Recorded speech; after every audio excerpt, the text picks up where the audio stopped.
जो भाई साहब है जिनका मुर्गा बना रहा हूँ, इनके वाइफ से मैंने पहले बात करी थी और बातचीत में इनकी इतनी सी आवाज रिकॉर्ड करके अपने पास रख ली। ये है वो। हाँ, सुन रही हूँ सारी बातें जी। बनाओ मुर्गा। हेलो। सूरज जी नमस्कार। नमस्कार। सूरज जी मैं आपके 2 मिनट लेना चाहूंगा। कैसी संस्था से बोल रहे हैं? मैं शॉर्ट में आपको बता दूं, इस संस्था को हम शुरू करना चाहते हैं। मैं थोड़ा सा आपको ये समझाना चाह रहा हूँ, हस्बैंड वाइफ का जो रिश्ता होता है ये बड़ा अच्छा रिश्ता होता है। कौन बोल रहे हैं सर? मैं वीरेंद्र बोल रहा हूँ सर, आपको ये समझाना चाह रहा था। सर आप माइंड मत करिएगा, लेकिन हम हर मतलब ज्यादातर मर्दों को इसमें फोन कर रहे हैं। इसमें ये होता है सर, आपने देखा होगा हस्बैंड वाइफ का रिश्ता होता है, कभी उसमें कॉम्प्लिकेशंस भी हो जाती हैं, कभी प्यार मोहब्बत भी हो जाती है। इसका असर ये पड़ता है कि कॉम्प्लिकेशंस होने के बाद वाइफ के पास ज्यादा पावर होती है, उनके लिए वुमेन सेल भी बने हुए हैं, उनके सारे सुनते हैं, लेकिन मर्दों के सुनने वाला कोई नहीं है, मर्दों के सुनने वाले बहुत कम है।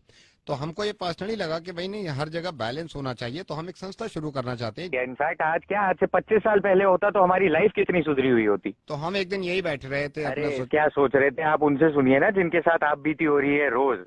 आप बताइए कौन से कानून में लिखा है ये कि हस्बैंड जो है अपनी बीवी से दब के रहे सिर्फ इसलिए कि उनके विमेन सेल बने हुए हैं और हम कुछ बोल नहीं सकते। इसलिए हमको लगा कि भाई ये करनी चाहिए चीजें। तो यार ये होना तो बिल्कुल चाहिए। ये कोई भगवान के कही हुई बात थोड़ी ना है कि बीवियां गलती नहीं कर सकती। आप मेरे घर आके देखिए, आप मेरे घर में आके एक दिन रह जाइए, एक दिन में 50 गलतियां ऐसी करती है मेरी बीवी, मैं बता नहीं सकता आपको कैसी हालत हो जाती है मेरी। लेकिन कोई बोले भी तो कैसे बोले। अब 3 दिन पहले की बात बता रहा हूँ मैं आपको। 3 दिन पहले ऑफिस से आने में लेट हो रहा था मैं, तो मैंने बस फोन करके अनीता को इतना कह दिया कि मैं खाना ऑफिस से खा के आऊंगा। झांसी की यानी गुस्सा आता है तो कभी कुछ नहीं देखती। तो आपको कहीं ना कहीं लगता होगा कि भाई कोई आपकी भी सुनने वाला होना चाहिए, ये भी तो है ना। बिल्कुल होना चाहिए। हम कहाँ जाएं, किसके सामने जाके रोएं अपना रोना? तो नहीं, ये तो है कि अनीता जी जैसे ऐसे कह रही हैं आपसे। अरे अनीता जी का आपको पता है मूड जब खराब होता है तो कैसे बिहेव करती हैं। उनसे जाके अगर प्यार से एक बार पूछ लो कि अनीता हुआ क्या, बता तो दो, तो फिर तो बोल देंगी कुछ नहीं हुआ, कुछ नहीं हुआ। और अगर हम फिर चुप होके बैठ जाए, भाई पूछ लिया एक बार, नहीं बता रही तो नहीं बता रही,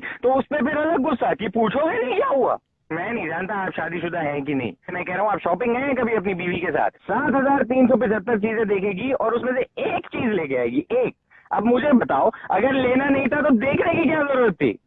अब मेरे ख्याल से तो जब इतनी शिकायतें हैं तो अनीता जी को तो ये खुद बताने देना चाहिए ना।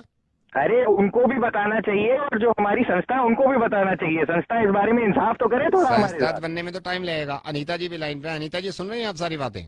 हाँ, सुन रही हूँ सारी बातें जी।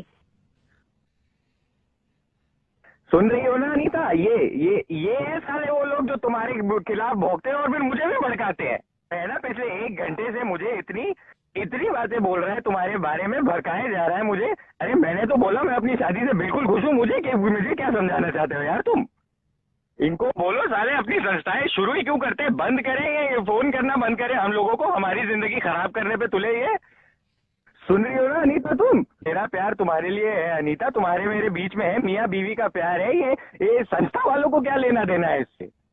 मेरी बीवी मुझे मारे अगर या गाली दे या कुछ भी करे, लोगों के सामने बेइज्जत करे, उसमें भी उसका प्यार छुपा है। भाई तुम्हें क्या लेना देना है उससे? तू सुन मेरी बात अभी साले।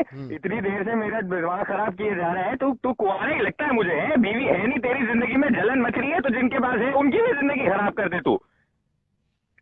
सुन रही हो ना अनीता तुम? ये वो बीवी है जो मेरे लिए व्रत रखती है, मेरी लंबी उम्र के लिए, अपनी पति की उम्र के लिए, कि उसके साथ हमेशा साथ रहे, उसे प्यार करे। सुन रही हो ना अनीता तुम साले कभी समझोगे नहीं इस औरत की मेरी जिंदगी में क्या वैल्यू है। मैं तो चाहता हूँ कि भगवान हर किसी को ऐसी एक बीवी दे कि उनकी जिंदगी खुशहाल बने। तुम सुन